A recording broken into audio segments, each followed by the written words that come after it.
Hello, hello! Brittany again from Teach Blog Travel. So glad that you're back here on my YouTube channel. Remember to hit subscribe and click that little bell so that you never miss a notification of a new video if this is your first time here. And if you want more TPT seller tips, templates for teacherpreneurs, and ways that you can save time while earning more from your store. Super quick video today. Today I'm going to be showing you how to use an awesome tool. It's considered freemium because it's free for you to use part of it, but then you do have to sign up for a subscription if you want to be able to use it more and access other features. But honestly, you don't need those if you're just in the planning stages to figure out your blog pillar content, maybe your social media pillar content, or your overarching topics and themes for your content marketing strategy. So without any further ado, let's get into it. Let's show you how to use Answer the Public.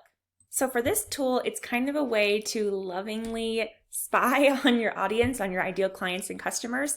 So what you'll want to do is think of a couple of words that relate to your topic or your niche, and then you're simply going to type them into the search bar. So I might put in here blog content pillars, right? That'll give me even some ideas for this blog post I'm working on that you might even be reading right now. So I'm going to click search, and actually I'm going to make sure I have it set to United States. I've done a little bit of work on this before, and it's usually pretty similar, but you never know. There might be a certain term that's more popular in the US and in the UK and vice versa. And also we tend to use different words for certain things. So that's all part of knowing your audience. All right. So I typed in blog content pillars. Now, usually they want you to use only 1 to 2 words because then you get more options that come up. So I might have used too many words here. So let's see what I get.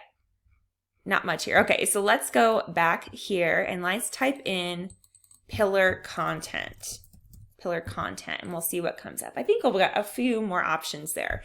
And by the way, pillar content is not just for your blog, it's for everything. You want to think about for your company, for your brand, what are those recurring themes or topics or things that you're going to be talking about over and over again?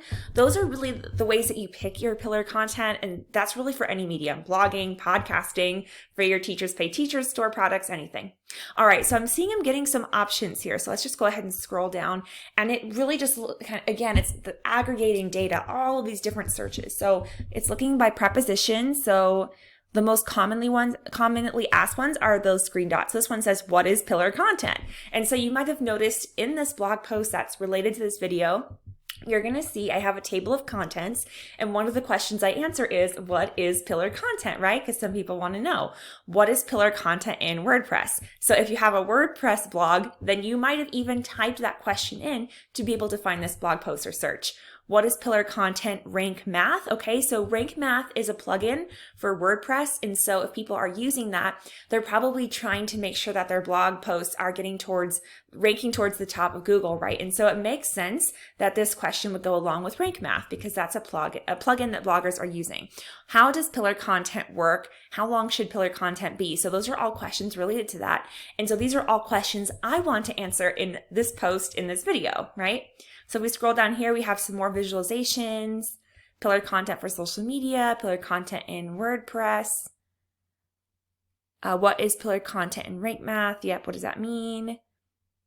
Pillar content examples. So I know in this blog post, I already did a little bit of research on this. I'm going to be putting in some examples. So you could write all of these down if you'd like, but they actually, and here's the ABC method we talked about, right? You can actually download this into an Excel sheet, and I'll show you how to do that in a second. So this is like that ABC method. If you haven't watched that video yet, I'll link it down in the description below. And that talks about how you can use the Google ABC method to do content research. And so that's kind of just this. So you could, look at it in an image. You can see all of those other searches, and those are other words that might be like secondary, tertiary research keywords, And so if you wanted to have this all in a file, you could just go up here to download CSV, and then you see in the lower right-hand side of my screen, it comes up into an Excel file. So I'm going to go ahead and click on that. And there it is, right? I have another one open. So I would just make these a little wider. And you could even see from the top, what is the most popular one? And the question is, what is pillar content, right?